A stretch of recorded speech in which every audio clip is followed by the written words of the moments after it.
Hello, everyone. Good morning. Coming to you live from Park City, Utah and Beverly Hills, California.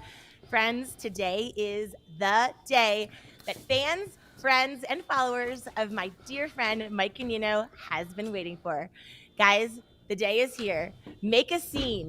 Storytelling, stage presence, the art of being unforgettable in every spotlight is here and ready to change the world. So we're so excited to have you here this morning. Our goal is to really dive deep into previewing some of the content from this game-changing book. If you are someone who is a public speaker, a presenter, a creator, an executive looking to have more gravitas in the way that you show up, from your optics to your presence, your communication style, you want to draw people in and make them say, "Tell me more." Well, friends, Mike Ganino is the expert to people who do this all over the world, myself included. I have been a client of Mike's now for the last, I think, 7 years, which is nuts. And not to pat myself on the back, but whenever I really burn the house down, people say, "What's your secret?" It's 2 words. Mike Ganino, my keynote director. And so you're in for a treat today, guys. We're going to be diving into all of the behind the scenes of a Make a Scene book, talking all about, basically, this is Mike's life's work. I mean, this is 7 years of working with this guy. You get to have it in one beautiful, easy to read, gorgeous illustrations, step-by-step manual. So let's not delay any further, guys. It's time for the man, the myth, the legend. It's his moment. Put your hands together at your house. If you're on your phone, be careful if you're driving in your car, wherever you are. Let's send big energy, big love, and a massive congratulations to one of my very best friends and the author of Make a Scene, Mike Ganino. Oh my gosh. Y'all, if you can, get yourself a little pocket Erin King, because she will hype you up. She will bring the energy, make you feel so darn good. Thank you so much. We did it. We did it. Oh, you did it. You did it. No, that's not we. You did it. Mike, I'm so excited for you. For those of you who are joining us who are not familiar with Mike, I mean, not only is he former 3-time entrepreneur, he's sold companies and businesses, he's worked at the highest echelons of corporate training for some of the biggest Fortune 500s on planet Earth.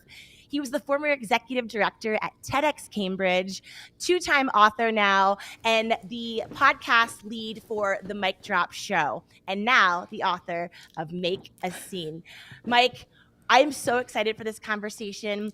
I was texting you yesterday as I was rereading the book for the second time, just one-liners and gems and nuggets. And as you can see, I am coming prepared for bringing this to the world as best we can with today's conversation. So, first of all, again, just huge congrats. I mean, how does it feel? How do you feel right now first, before we dive into all the details?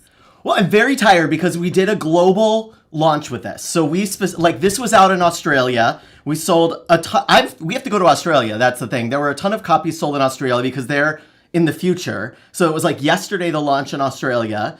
Copies were moving. And then my publisher is UK based. So then last night we had the UK launch at like midnight, like 10 o'clock. So I am running on energy and vibes, and here we are. So it feels wild. You know, one of the things that's so funny too, and you know this as you've written several books as well, is you spend so much time with it.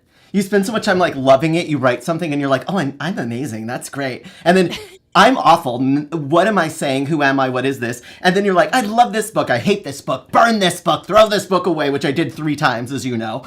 Started over from scratch 3 times.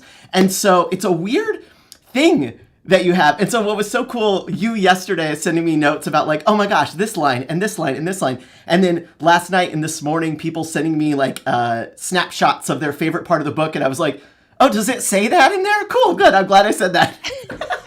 You're like, did that make it into the final version? I can't remember on the cutting room floor or in black and white for posterity. Right. Well, so, you know, I mean, all joking aside, I remember a couple of times in the last few months, and we'll just kind of talk a little bit behind the scenes, guys, to just give you some of the insight into what goes into this book that is going to be in your hands when you order it on Amazon, anywhere books are sold. But all joking aside, you did say this book almost killed you to write. So not to bring the vibe down because you are tired, but what was the biggest challenge for you in writing this? Was it just the energetic lift of it? Was it revisiting some of the different stories of your why? Like, what do you think was the heaviest piece energetically for you in creating this piece of art? It was, and you and I met, there were several times. Like, I think my husband reached out to you and it was like, save us. Save us all, Erin King. You're the one who can. And we like met like, Yeah. I think 2 or 3 times we spent time together at the yacht club and I don't even, in the hotel in Beverly Hills at Lori Harder's event when Yep. I spoke there. And it was, the first part was really getting down like, what I'm doing, because as a director, and we've worked together so much. You were my very first, by the way, 7 or 8 years ago, my very first like full VIP day client. You didn't even know that until I told you this weekend, I think you said. And then I texted you. I said, "I'm the luckiest guinea pig on earth." Keep going. Yeah. Yes. And so it was there's some, I'm looking and I'm watching, I'm like, ooh, try this, and I'm picking up a lot on what's possible for someone. And so to write that down and make sense of it in a way that someone can pick it up and like do it for themselves, because I didn't want this to be one of those like business card books that's just like, oh, Yes. it doesn't actually help you do anything, it's just a plug for Mike. I wanted this to be something that people could actually use.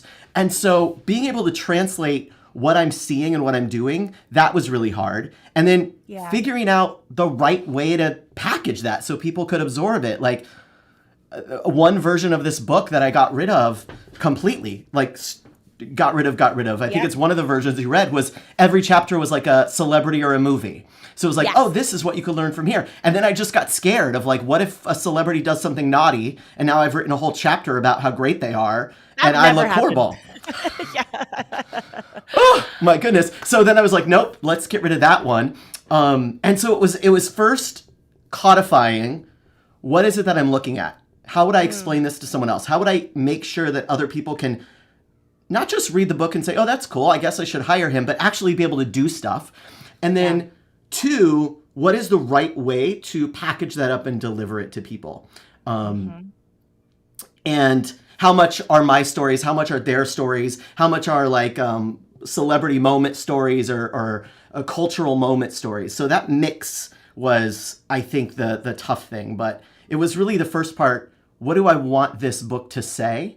Yeah. And, one of the things that you and I spoke a lot about too was, who is it for? Like, is this for the keynote speakers who are doing this at X level? Is it for people who are a little bit nervous about speaking? It's not, by the way, that's not my thing normally. Is it for just storytellers? Is it for on camera? And I wanted it to be all those things, but I didn't want it to be a smorgasbord of just stuff. And so that also was the hard thing, was doing that. But I think we got there.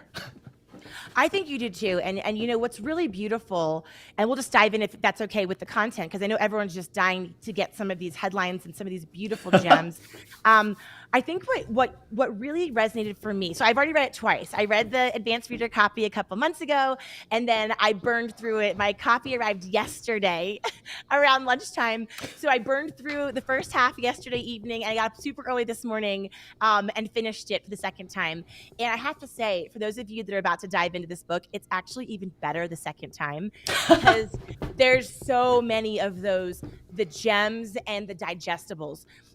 What you did a great job with this book, Mike, is this is a manual that really truly exists at the intersection of both the high level mindset. How can I find my voice? What's my why? Why am I doing this? How am I going to move hearts and minds? There's a lot of beautiful 30,000 foot view, the big juicy shower questions you want to noodle on as a messenger of truth. But then at the same time, over here at the other side of the intersection are those deep dive tactical exercises. Y'all, every single page and chapter has something for you to actually do. And this is the beautiful thing about this book, is the tactical how-tos and the exercises. It's very meta, because Mike is modeling what he teaches. And what he teaches is like, this isn't just about how to help audiences think a little different. He's like, this is how you affect real change. So he kind of walks his talk, which is really beautiful and meta. I'm not sure if you meant to do that, but it is absolutely fantastic. And I just also, before we dive into the content, can we talk about the illustrations? Yeah. Oh, we have to. So tell us about this. How, like, look and feel. The vibe I got was Europe was Egyptian 1920s, 1930s, a golden era of Hollywood, like Art Deco, Egyptian theater. That was the energy that I got. But tell us about the design and the illustrations. So I have forever wanted to work with this guy named Ryan Steiner. He's based out of Michigan, and he does a lot of the design work for a company called Zingerman's, which I was at Zingerman's. That was it. Remember that one? You almost had to fly in and do my gig there. That's when I had. Yep. We thought I was having a heart attack. It was a panic attack after a lot of things going on, and I literally. My first call was to Erin. Before even my husband, I called Erin and said, hey, can you get on a plane and come to Ann Arbor? Because I may need you to pitch it for me and do this gig. And she's like, got it, done. Tell me when. I'll fly in now. I was okay. Obviously, when you told me you were okay out of the hospital, the first thing I did was send you champagne because that's the first move after a panic attack. Keep going. Champagne and a huge bouquet of white flowers to my hotel, the Graduate Hotel, which is a great hotel in Ann Arbor. But I was there working with Zingerman's. I've known them and worked with them and been friends with them. So if you know Zingerman's in Ann Arbor, Michigan, it's just this gorgeous, they do so many cool things. And Ryan Steiner is one of the people who does all their illustrations. Everything is gorgeous and it all has this like the oak cut ink press kind of like, it looks like someone carved it out of woods and is doing that. Almost all like of that. Etched, like textured etching kind of vibe. Yep. And so when we were doing the book, I got very traditional like book covers back. And I thought, okay, yes, no. And I had already worked with Ryan. I reached out to him outside of my publisher to do the illustrations that are on the inside of the book. Yeah. There we go. So he did all these illustrations. So every chapter, every part has that. The section line breaks are a little bit of things. We've got the director's cut. We've got the action, which is when you need to do something in the book. So there's all these little notes. So he had done the outside. And so I thought, I wonder if he could do the cover for me. Look at that. Isn't that great? It's gorgeous. So all of those are custom designed for the book. And so when we kept getting these covers, I finally went and I like sketched something out, sent it back to the publisher, and they're like, we can't really do that. We don't know how to pull off that style, or we don't have that. And so I went to Ryan and I said, could you do the cover too? And he was like, yeah, sure. Yeah, absolutely. And then, and this is what's so cool about when you find those people to work with. I didn't give him a lot of notes. I said, here's what I drew up. And it was kind of like Greatest Showman, like Broadway meets Hollywood meets like all of those things. And he just like, he came up with this. Like he did this. Even the spine is like really gorgeous how he did that. And he absolutely nailed it. And I'm so thankful for him because he helped turn this into, like, when you see this on a shelf, it doesn't look like another like, here's a book, about business communication. So he nailed it. I was just going to say the exact same phrase. He nailed it. And if anyone watching has ever written a book or even just created a freaking ebook, the cover has so much pressure on it because it's the first impression of your work. It's the first impression of your art. It either says, tell me more, I want to dive in, or nah, I've seen that, I'll pass. It's such a high bar and it's so subjective and it has to say so much, but also create so much intrigue and mystery. I think the fact that he leans so heavily on this beautiful sort of Egyptian evil eye kind of energy. You have an evil eye necklace? I have a necklace too. I mean, I don't think you can see it, but I have a necklace of it, which is so like interesting. I love this because I think this is really important. I mean, there's so many levels to this design in terms of eyes being the window to the soul, in terms of seeing people, helping them feel seen, helping them understand and reveal their own inner truth, eyes being the window to the soul. I mean, you can go on and on, but this is a really beautiful way to begin the journey. So let's dive into some of the content. Okay, so I marked up 800,000 pages, all right? I'm just gonna start with the part I felt the most seen was already on page 3. So it's called From Sommelier to Stage. Now, if you don't know Mike Ganino, his background is he was the food and beverage sommelier, expert, director, consultant for one of the largest hospitality groups in the U.S. called Let Us Entertain You. If you've ever been to Chicago, ever gone to McCormick Place for a convention or a conference, there is a 99.9% chance you ate at a Let Us Entertain You restaurant. They own Olive Division and Rush. They're Gibsons. They're everybody, right? So he's talking about his background in wine, which we side note, tend to have a love affair, shared connection there, in vino veritas. And we certainly love being truth tellers with a glass of grapes or 2 or 4. Okay, so this line on page 3, if you are a speaker, if you have a presentation today, a pitch this week, does this not just shoot you between the eyes, pun intended? Is Thursday night in New Orleans. I am nervously finishing the last bites at dinner at the hotel bar and thinking about the keynote I'm supposed to give in the morning. I push my plate away, pay the check, head up to my room, except instead of heading up to my room, I head out to the street to get mugged. At least I had hoped that was what would happen. Hi, I'm Mike Ganino, and if you have ever felt like your stomach and your brain were fighting a very uncivil war before a speech, one saying it was going to vacate the premises as soon as the other confirmed it was right, that everyone in the entire ballroom would stand up in unison and walk out of your talk, then you know exactly what I was feeling that night. Okay. So, and then he goes on to talk about saying he thought he would wander the streets of the French Quarter just to get mugged just enough. Not mugged really bad, but just enough to skip my speech without being seriously harmed. That is a little preview of what you're getting into with this book. Every speaker on planet Earth has fantasized the night before a speech, the morning of a speech, the hour before the speech. How can I get out of this? How can I wiggle out? Do I fake a fall? Do I twist my ankle? Do I now have COVID? Like, we've all, when we're not prepared, when we're not ready, when we're not feeling confident, we play these scenarios in our head. I had this happen to me just this past December, room full of military SEALs and Marines. I was the token gal. It ended up going great, but literally an hour before, I was like, what if I just accidentally faked like an injury or something? I wanted to get out. This hit me between the eyes. Why do we as speakers and presenters and truth tellers all put ourselves through this exact same scenario? Isn't that wild too? It's like this thing you really want and you're like, I'm going to do it. And we fight so hard to become a person that they invite on stage, that they bring to their places. And then we get there the night before, we're like, what is going on?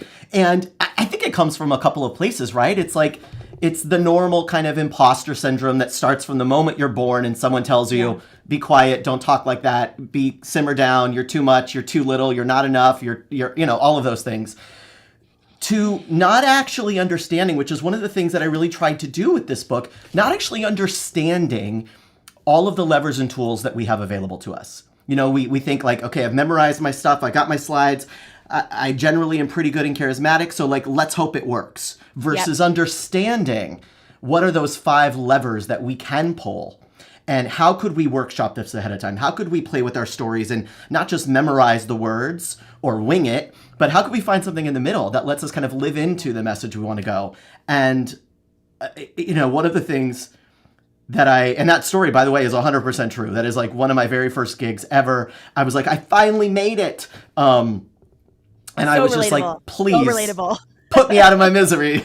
Yes, relatable. I think I showed up on stage for my hour-long thing with 475 slides, like for an hour-long keynote. I had all the slides, all the points, all the training. I did everything that we all do. So like, trust me, we're all coming from the same place in the beginning. Yeah, it's so good. So the 5 stage languages are sort of the cornerstone. That's your IP. That's your beautiful way of saying, hey, here are the 5 levers you can pull to make a scene and to be not just heard, but remembered. Impactful. You need to make a scene. Page 23. So tell us about the 5 languages. Tease it out if you want, or give us as much or as little as you want to share. But I know as a keynote speaker, I am like, talk dirty. What are the 5 languages and how can I become fluent yesterday? So let's hear. One of the things I really struggled with was when I first started, when I started speaking in 2014 professionally after I sold a restaurant company, and I'd been a trainer for a long time. So I was used to being in front of audiences. I'd spoke at conferences as like he's here to talk about his restaurant. I'd done so many like new hire orientations and wine training. So I'd done a lot of that, but never like me, Mike, sharing my ideas. So when I started in 2014, a year and a half in, I got a gig to work with a big hotel brand. And then they wanted me to come back 3 months later. And I said to them at the time, like, oh, cool, yeah, I'll do the same talk, or maybe we'll do something new. You want something custom, like you do when you're a speaker, like in the beginning, like, oh, what would you like me to speak on? Circus acts? I'll do anything you need. You want to talk about mayonnaise? I got that too. Like, I take orders. I was a short order cook. For whatever they wanted, I would do it. And what they said to me was, no, we don't want you to talk. And I thought, well, you know, once an actor, always an actor. You're not the first people to tell me you'd pay me to shut up, you know? And so Yeah. what they wanted me to do was to work with their executive team because everyone was remembering the little things I told, the story about working at Pizza Hut with my grandma and cooking up pizzas on a Friday night with my sister and going from Pizza Hut to prom in this little small town in Arizona. But they didn't remember any of the very important things that the executives were there, their initiatives for the year, their goals for the year, their celebrations. They didn't remember any of it. And it was boring and snoozy. So could I help them? And of course, I said, yeah, oh yeah, absolutely. I know how to do that. And then I was like, I don't actually know how to help. Like, I just know, like, I just do it. You know, I just do it. Yep. So, Yep. and I thought back to the Which sorry, that Yeah. we always talking about that. What you just said is so huge. We could just pause there for a second. So you always tell all of us, what is the thing that you do that to you feels like, well, can't everyone do that? But it's your superpower. It's the thing that you're like, you do it and you're like, yeah, duh. And everyone's like, how did you do that? Yeah. You always coach us, talk about that, unpack that, reverse engineer that. So this is where you kind of learned this firsthand. Yeah, and double meta is I also say to you all the time, like, I don't want to coach Erin the way that I coach Lori Harder. No, I have to as a director, which is what a lot of public speaking coaches do. They teach you the same, what do you do with your hands and how do you say less ums and how should you move? That's not what I'm doing. I'm looking and saying, well, I've got Erin in front of me. What is she brilliant at? What can she do? You're great with, and Lori actually is very good at this too, but great with physical comedy, great with twisting your face around, that Lucille Ball kind of thing. Like I could have you trip on stage, fall on stage. You could pull it off, right? Bigger bag of Cheetos. Bigger bag of Cheetos. We did that for National Speakers Association when you did the main stage. Lori Harder has that great height, right? She's Yep. got that great height and she's got that deeper voice. How can we play with Yeah. that? So instead of it's not only is it your superpower in your content, the thing that you think, but also what is it for you as a performer? Like when I watch Erin win, why does she win and how do we amplify that? When I watch Lori win, how do we do that? That's what I'm looking for. So I quickly figured out I have to help the chief financial officer of big hotel chain be a little more interesting. And I can't turn them into me. That's not what I was asked to do. And I couldn't do that anyway. And it would be a shame versus how do I bring out more of them? And so I really started thinking back to when I was acting, when I was performing in Chicago doing theater and improv. And then I started teaching it. And then I started directing other people in their sketch shows or their one-person shows. And I thought, can I apply that to these executives? And so that is where the 5 stage languages were born, is I wanted to sit not on stage as a public speaking coach and say, here's what good speakers do. I wanted to sit in the audience as a director and an audience member and say, how does what you do impact me in these seats? The same way that a director on film would. And that's where these came from. And so in short, they are voice, they're verbal, the choice of words you say, the stories you tell, how you start, how you end, the content really, voice, all the things you could do with your voice, how fast you speak, how slow you speak, how loud you speak, how soft you speak, all of the different tools that we have with our voice, because we often get stuck playing the same notes. We get stuck without any melody when we speak versus really using it. That's one of the biggest things I learned from you probably 2 or 3 years ago. You were like, Erin, you have this comfortable space that's your default.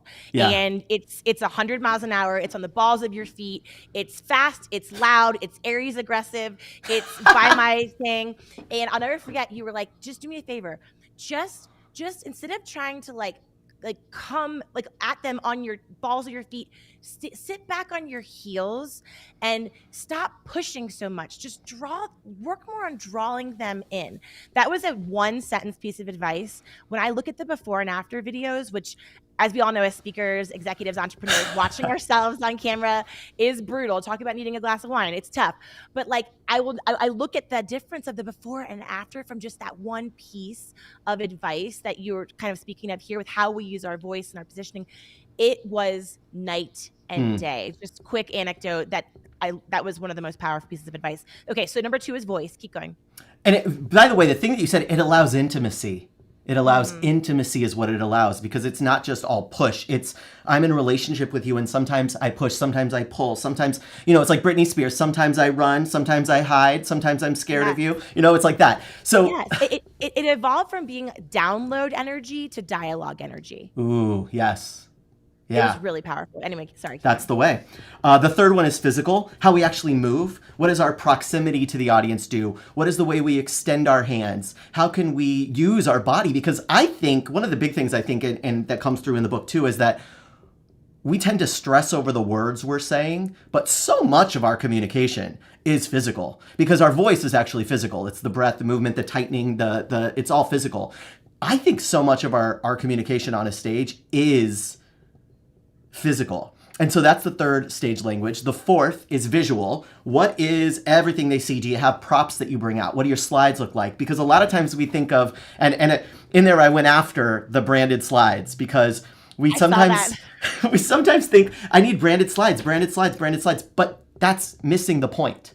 The slides are there to help tell the story, not to be a brand extension. So if we've got a sad, dark story, but it's covered in like a pink gloss because that's the brand, it doesn't do its job with the audience. It's a disconnection versus looking at the whole picture. Because when I'm in the audience, right, when I'm directing and I'm in the audience and I'm seeing it, I'm seeing everything. What's the stage like? What's the space like? How is she using the space? How does she and the slides together look? I'm looking at the whole, what is that called? Composition. So that's visual. And then the fifth one is emotional. What is the overall emotional energy, if you will, to borrow a term from my friend Erin King, energy that you're delivering here? And how good are you at pulling the right levers to do exactly what you want to do? Those are those five stage languages. Yes.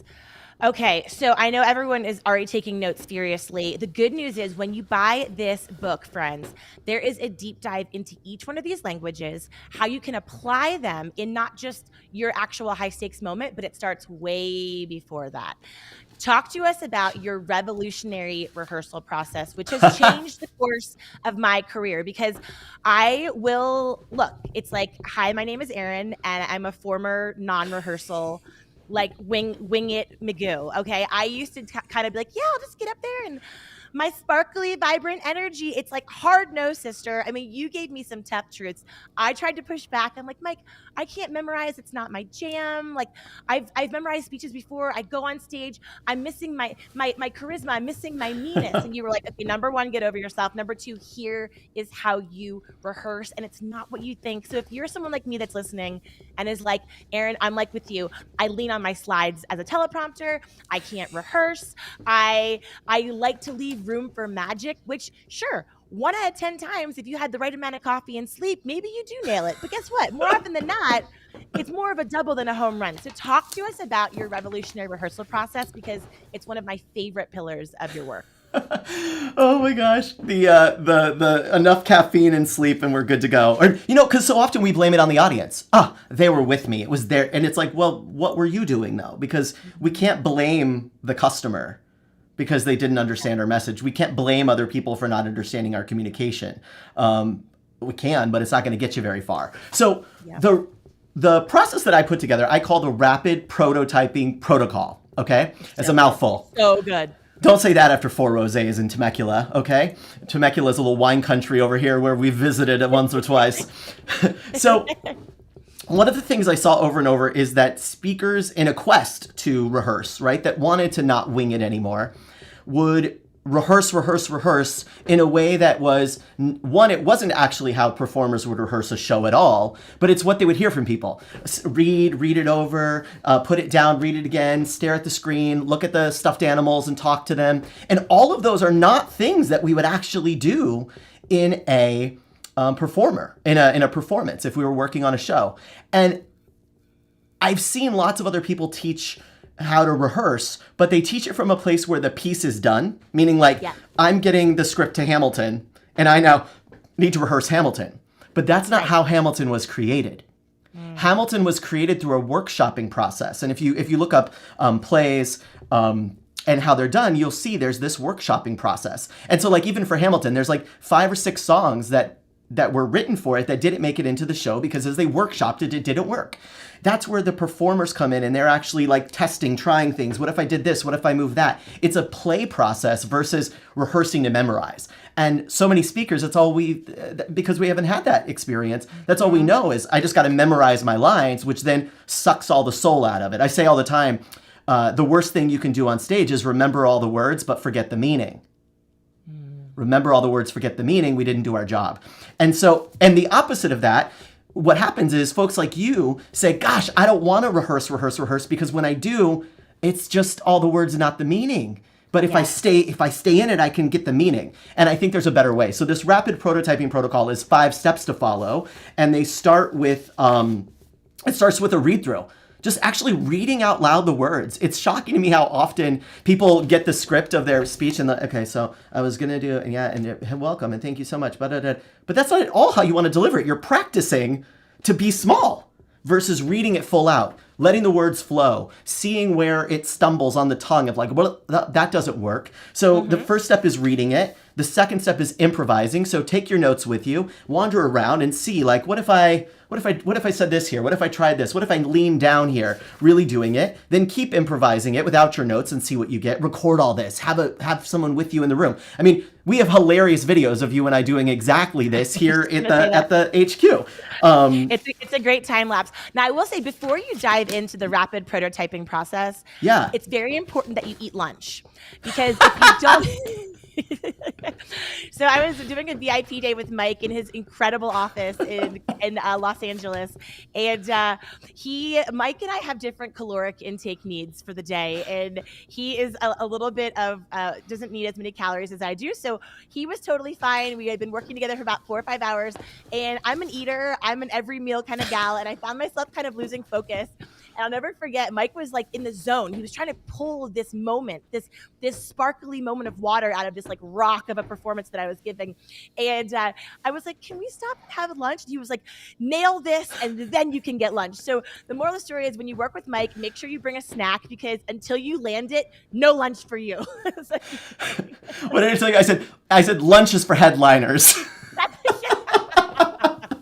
But literally everyone who's worked with me since then can thank Erin King for the fact that we now have gorgeous catering by Chef Phil Fox. We've got snacks aplenty. There's so much food every single time. You can thank Erin King for that, because if it was left to me, no one eats until the show is ready to go on. Lunch is for headliners. My goodness, lunch is for headliners. That needs to be like we need to make swag with that. Totally. So you're reading it, you're improvising it a couple times, then you're running it, you're running the full show, you're moving, you're getting it done, you're doing this. And again, these are these videos, when people look at my Instagram and they see people in this space moving around and walking forward and doing this, that's what we're doing. We're choreographing, we're playing, we're seeing how long should I hold that pause? How big should the bag of Cheetos be? Yeah. And so that's what we're doing there. And then finally, once we've got that, then we're ready for notes. Then we're ready for notes from the right people. I have there's a director's cut. So in the book, there's like action and there's a little flapper, a little clapper. That's when you get to go do something. Right. And then there's me in a little director's chair. And that's when I'm giving you like a little, okay, let me tell you some stuff here. So there's like a very stern director's cut about who and where to get notes from, how to get notes, because we let so many people into our creative process. And people love to come in and they love to project and they love to tell you what they think you should do. And so I have a very stern talking to in there about when it gets to the note it phase where you're getting notes, taking notes, watching things back, how to do that in a way that isn't destructive to your work. So those are the 5 steps. And those came really from the way that we used to create shows doing improv. So when you go to improv and you see them just messing around and they're making stuff up, fun. But then you see sketch comedy, something like you would see at Saturday Night Live, or if you go to like a Second City or Improv Olympic, if you see a show that is an improv, that's based on a process similar to rapid prototyping, where they play, they improvise, they write it down, then they try it out, then they do this. If you ever listen to one of the SNL writers and performers talk about what a week is before the show, they're doing Monday night, Tuesday night, Wednesday night, Thursday night, Friday night. They're doing all of these steps in some way to get to the place where on Saturday night they put on the show. And that process, I think, is way more helpful than staring at your lines and memorizing them as you look out the window at the Des Moines Marriott, or winging it every time. And essentially, when you wing it every time, I think you're just never allowing yourself to be called up to your own greatness. Oh man, it's so true. And I think what's really interesting about the winging it is there's an element of ego, I think, in the winging it. I think people that like to create a narrative that they tell themselves about why they wing it has a lot to do with ego, right? It's like, well, I'm the expert. I just want to speak my truth. I want to be authentic. I want to be natural.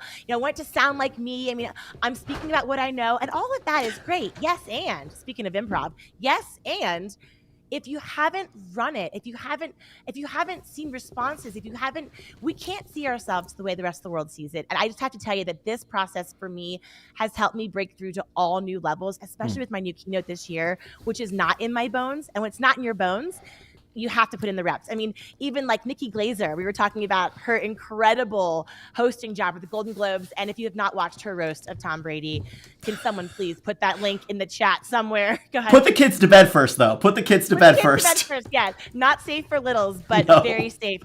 I watched her give, in 8 minutes, she annihilated. It was one of the greatest roasts of all time. Really was. In fact, Conan O'Brien said it is the roast by which all roasts will be measured from now and going forward. And when you read about her process, her writers and her rehearsing, she was following your process essentially. Yeah. And before the Golden Globes, I mean, she rehearsed like 93 times in front of audiences all over the place. So when she went up there for that 10-minute monologue, she made it look effortless, but she put in the work behind the scenes. And for me as a fellow presenter, your book came at just the right time, because I am trying to hold myself to a Nikki Glazer level of preparation in 2025, because you put in the work. And then honestly, the keynote is the victory lap. I mean, that's the way it should be. And your book is exactly how to do that. So, okay, let's zoom in for a second and get really tactical. And then I want to zoom out with a big, juicy question, okay? So zooming in real quick, because I know a lot of speakers that are watching this are like, this is great. Can I get some more, like, really, like, use it this afternoon nuggets? One of my favorite things that you have taught me, it's on page 61, and it's called being active in the scene. Now, if you are asking, how can Mike's book help me with storytelling? There are tons of storytelling tips, where to mine stories, how to think about stories, how to set them up, different frameworks, different arcs, different details, how much is too much, how much is too little. I mean, if you want to craft your story to be mind-blowing, transformative, it's all in here. And my favorite stay active in the scene is Mike basically has us change the way we tell the story from, I'll read from the book. So staying active in the scene trips up a lot of people, because they start telling the story from the outside, like they're narrating a nature documentary about their own life. The indigenous Southern California girl comes to Park City in the frozen tundra of the woods. Like it's like we're narrating it from a third party, right? But we want to keep things active and immediate. So to Mike's point, instead of saying, I was nervous standing in front of the hiring committee, try something like flip. I rub my hands on my pant legs, trying to wipe off the sweat before I shake their hands. My stomach is doing somersaults. My brain is about to sabotage me, and I just pray that I can remember how to speak when my presentation starts. You really need this job, Mike. I keep reminding myself. You can see the difference in this sort of past tense observational narrative versus speaking in the present tense, bringing them into it with you. And we did a story edit for me that was this exact technique. So the moving from past to present tense is just like one of the storytelling tips that will completely transform one of the stories that I've been telling for ages. I was kind of narrating it and I flipped it around. I wiped my hands on my skirt. I felt the little trickle dripping down into my Spanx. My heart was racing, my upper lip. And I thought to myself, am I going to pass out right here and now? The difference is incredible. Just one little example I think of how one little mic drop moment, one little make a scene stealer tip can just change everything. Yeah. And it's interesting too, like one of the things that happens is, even if you put it in the present tense and you say, I'm nervous, right? That's still present tense, but it leaves the audience doesn't have to, I always say, let the audience deal with you. Make them deal with you. Yeah. That's what make a scene is, right? And so saying I'm nervous doesn't allow them to say, well, what does that look like? Because nervous can be a lot of things to people, right? And so saying, the great thing too is if you hear what she did in the second version that I wrote with all the details, it's never did I say that I was nervous? But the audience gets to say whatever they want about that. He's nervous. Oh my gosh, he has a lot on the line. They get to decide what the takeaway is versus me forcing them to eat nervousness and then them not really getting to experience it versus letting them experience it the same way you did. My hands are clammy. I see her reaching out for mine. I lift up and I think, oh my gosh, she's going to think why is my hand so wet? It allows the audience to actually experience it with you. And, for me, those are the stories I want to hear. Those are the stories that make me excited. Yeah. And it's so wonderful because all these little tips throughout your book, it's things that the audience will never pick up on. All they know is when they saw you tell your story, they were like, she was amazing. He was amazing. They were amazing versus like, yeah, they were good. I mean, It's the difference between they were good and when can we have them back, right? So dive in. Okay.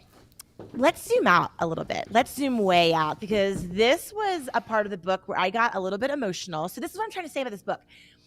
It's the intersection of how to deep dive, tactical, try this, but also it really does make you zoom out and think about what's really holding you back. So as Mike's first VIP client, I will never forget being in your old office before you moved to your new one, and you were asking me all these questions about content and delivery and structure.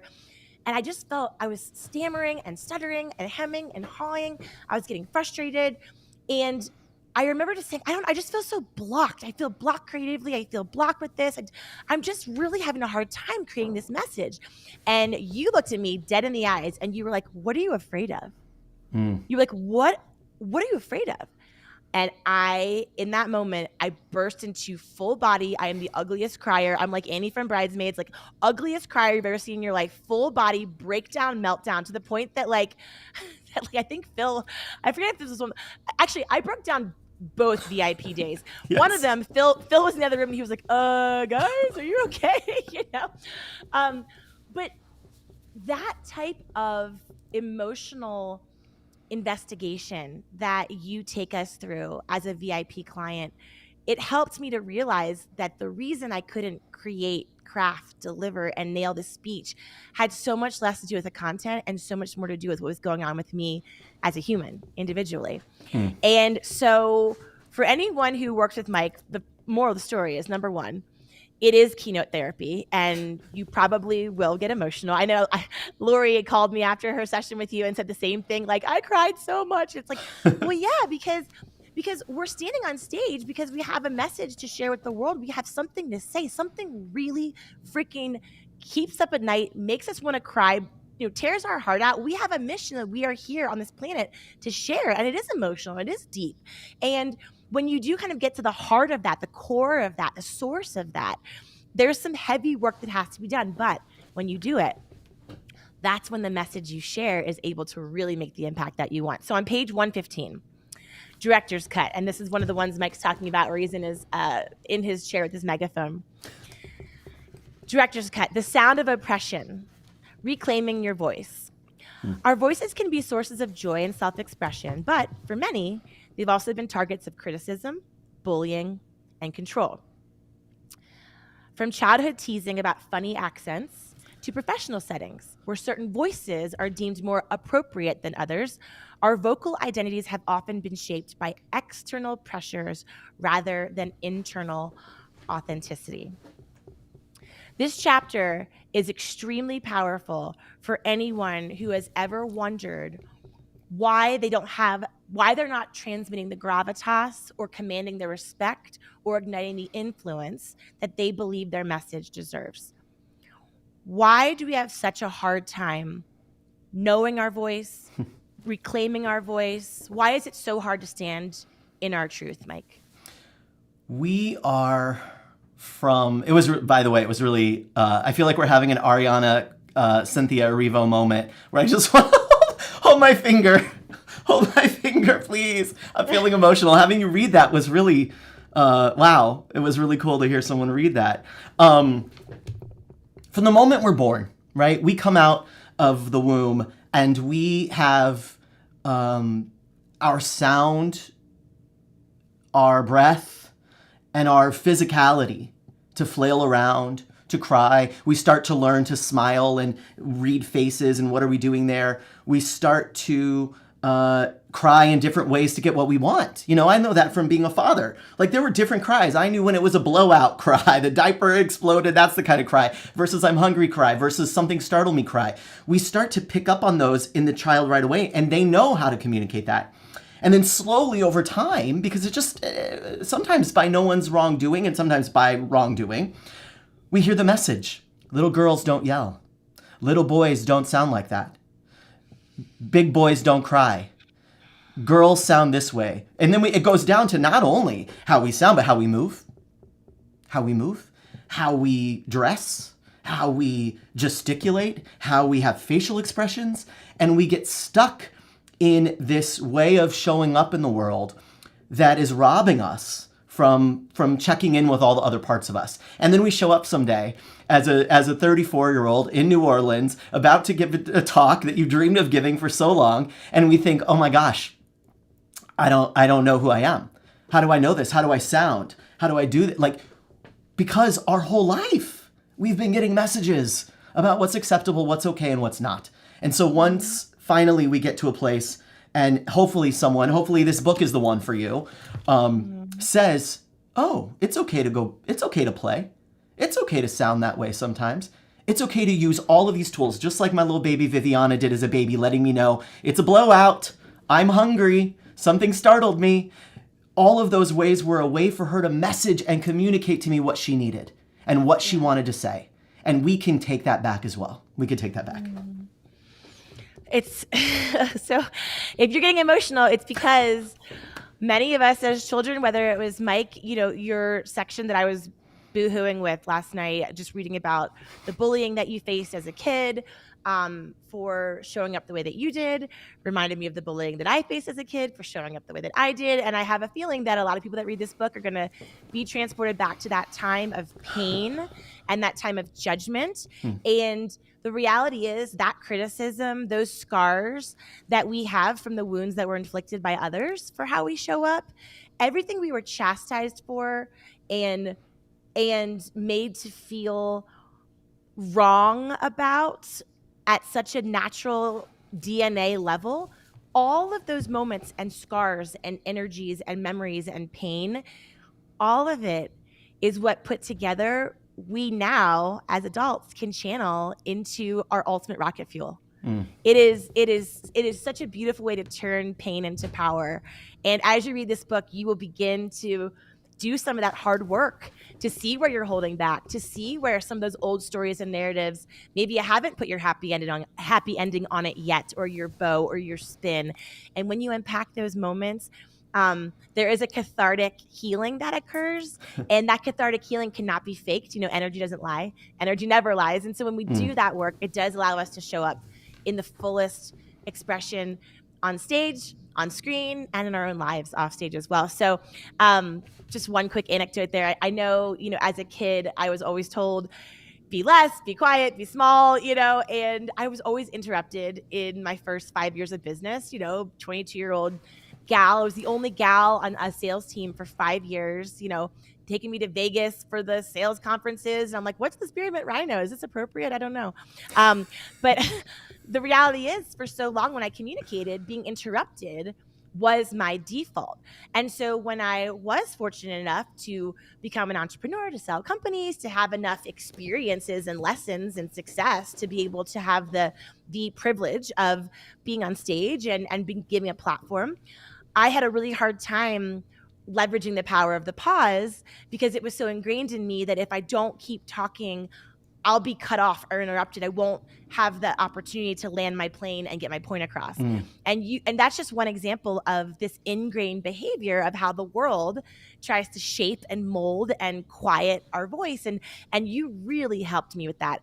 I'll never forget you saying, I'm like, Mike, everyone always tells me to talk slower.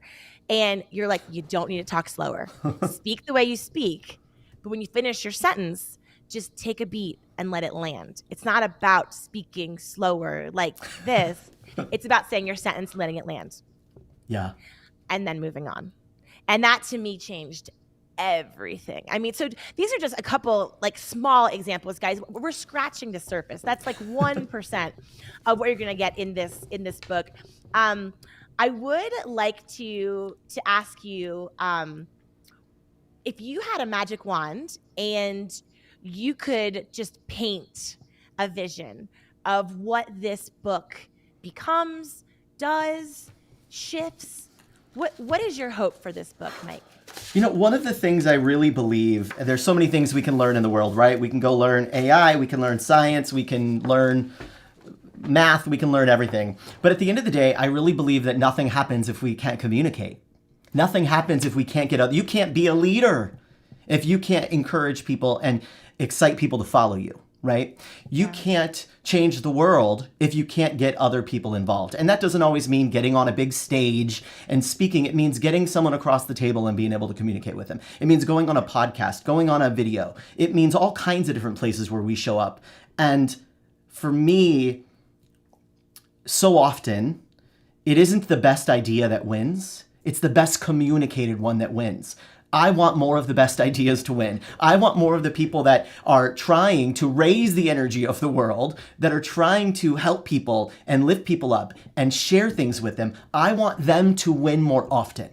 That's what I want. And you know, I wrote the dedication in the front of this book to my daughter, Viviana, who's 4 years old. And I think this is what I want for all of us. It says, "For Viviana, I hope you remember to roar when the world says to stay quiet. When the world says be small, you go big. When the world says simmer down, you make a scene. Your voice will always be my favorite, your stories at the top of my list, and your full self-expression the greatest salve in a world gone mad. Never shrink because someone else is intimidated by your power. Poppy loves you, Chica."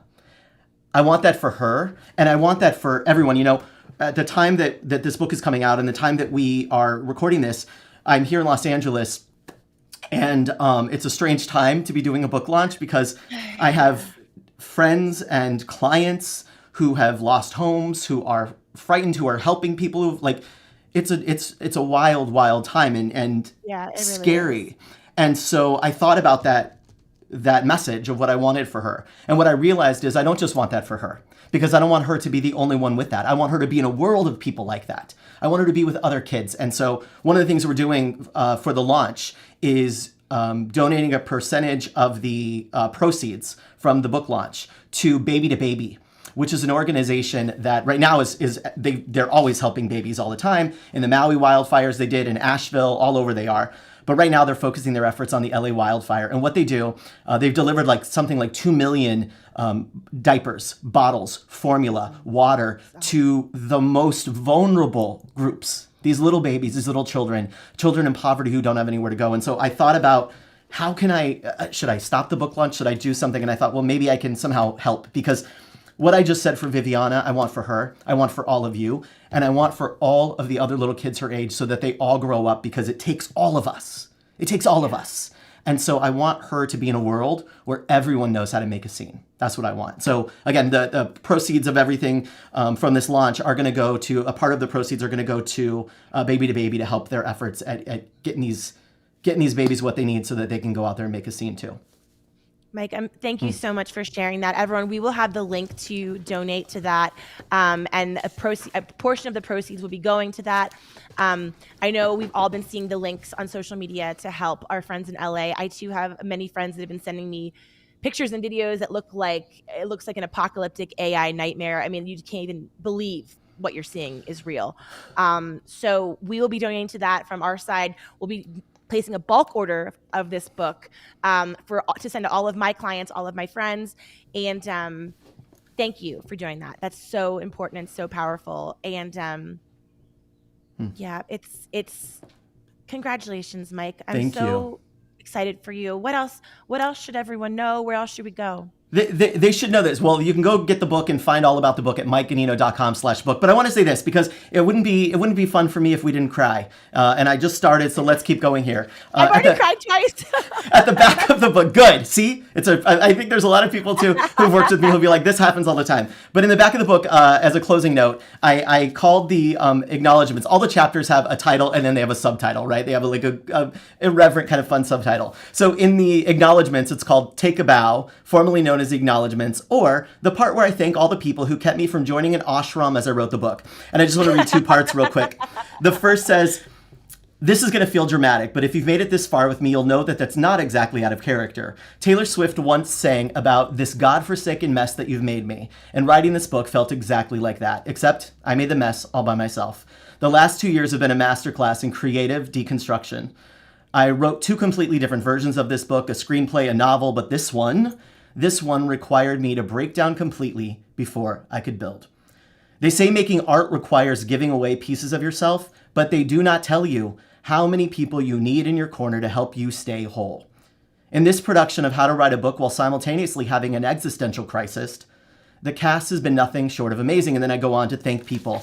And I just want to jump to this part. "Playing the role of energy maven, Erin King." I made her not read this, you guys. I told her, don't you dare read it. "Playing the role of the energy maven, Erin King. From haunted Airbnbs to yacht club shenanigans. You've listened to me whine, W-I-N-E, whine about everything, and you just keep filling my glass. Our friendship has aged like fine wine, and I'm grateful for every moment. Your spirit is vintage, but your energy never ages. Here's to many more years of popping ideas and corks together. My favorite whining partner." I love you so much. I love you so much, Erin. Thank you. Congrats, babe. I'm so happy for you. Congratulations. I told you I was an ugly crier. I'm a really ugly crier. I joined you, which is rare. I usually don't join, but I'm joining. Okay. Congratulations. Thank you. Seeing this journey. It's been 2 years of blood, sweat, and tears. And friends, it is here. Go get this book. Go get this book, read this book, mark it up, read it again, and allow it to be an instrument to take you to the next level. So you can be an authentic storyteller. So you can captivate any audience. So you can transform any kind of nervous energy into a more magnetic stage presence. Turn everyday moments into opportunities for you to shine. Thank you, Mike. Thank you so much. Thank you, everyone. And we'll see you. We'll see you out there. I love you so much. Love you too. I don't know how to end this, so we're just going to see what happens next. I'm just frozen because I don't want to start crying again. Here we go. Okay, here we go. Cut. Okay. Oh.